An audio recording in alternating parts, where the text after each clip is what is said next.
Hi, welcome to Morning Market Call. My name is Jeff Butler, and with me I have Jezmine Lau. Jezmine works with the Peri Foundation, and as a fun fact for you all, she was once declared the arch nemesis of Dr. McQueen. Welcome to the show. Thank you very much, Jeff. We're so glad to have you today. I'm not quite sure what to say to that introduction. That's all right. There's not more to be said, I don't think. So, Jezmine, tell us a little bit about the Peri Foundation and what your purpose, what your mission is. Okay. So, Jeff, the Peri Foundation is a family foundation based in Palo Alto, and what we do is we invest in and support social entrepreneurs with highly effective, highly scalable solutions to poverty. Typically, they're doing that, they're providing those solutions in a very innovative way. Mm-hmm. So it really tries to play on all of the benefits that philanthropy has. One of those key benefits being that we can really absorb a lot of risk. So we tend to come in at a very early stage when an idea is either not very proven or sometimes it hasn't even started its pilot. So like the really, really risky time, philanthropy money can come in and absorb that risk and hopefully get that idea to a point where it can start to think about growth, about and potentially taking other types of capital as well. Right. So your foundation and foundations in general play a very critical role, it seems, in helping get some of these projects off the ground where other maybe social impact investment firms are not quite ready to jump in, or at least to give some support to them in that way. Exactly, yeah. We typically precede impact investing money.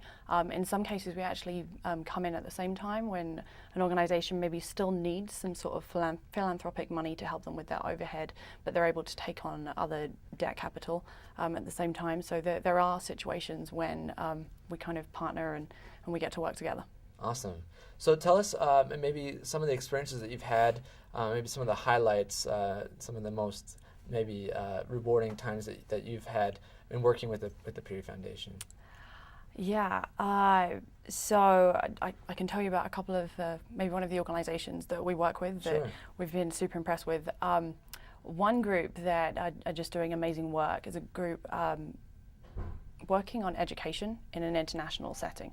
So many of the countries that our social entrepreneurs work with are filled with people who tend to be working the land.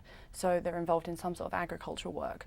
Mm-hmm. For instance, in Paraguay, about 50% of the people live in a rural setting. And a lot of those people are very, they're not in a part of the country or in an urban hub where they can get access to education. And it's very hard to get education out that last mile in a way that makes sense financially and that the people can actually afford as well. Mm-hmm. So one group that we work with has come up with a sustainable schooling model where the school not only can self-sustain itself financially after 5 years, can pay for its resources, the building, it can pay for its teachers and the implementation of the curriculum, but it also brings a very relevant education to the students there, where the students are learning, not just about math, but how to apply math to a typical business that they would then run with their family later on in an agricultural setting.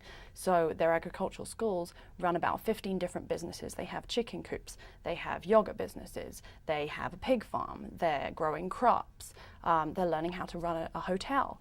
And not just learning how to apply their curriculum to those businesses, but how to do so in an extremely profitable way. So when they graduate from the school with an education that has been free, because the school can sustain itself through these businesses' profits, they are also more equipped to then go out and earn, on average, 150% more than their siblings who did not go through the school.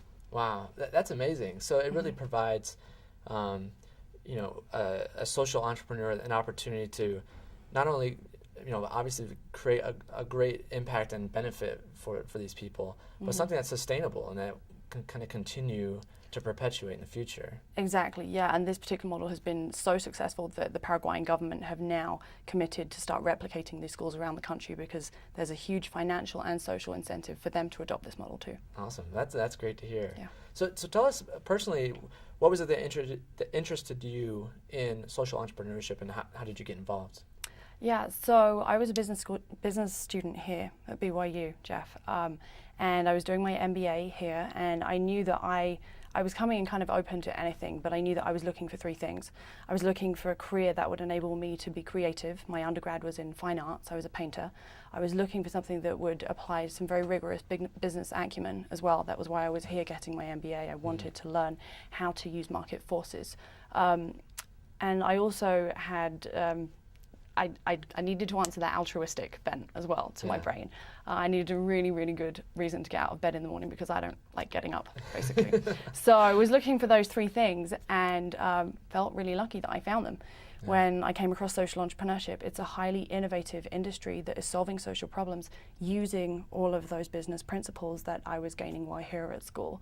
So it was kind of a match made in heaven for me. Fantastic. So I know there's likely other students that followed you that that are going to be interested in getting involved as well. So what types of resources do we have here at BYU that they could maybe use to get involved? Yeah. So one of the really great things about my job is that I actually get to come back here to BYU because the Peri Foundation is working with BYU to build a social entrepreneurship program for students across campus to be able to have experiences, have part of their curriculum covering social entrepreneurship principles. So no matter what your major is, and especially if you're business, it's becoming increasingly easy to go to the Ballard Center, check out some of the programs that the Peri Social Entrepreneurship Program has there, and do an internship with a social entrepreneur, or do a consulting project with a social entrepreneur, or sign up for the right kind of classes that will prepare you to enter the field as somebody with skills and expertise that will be valued.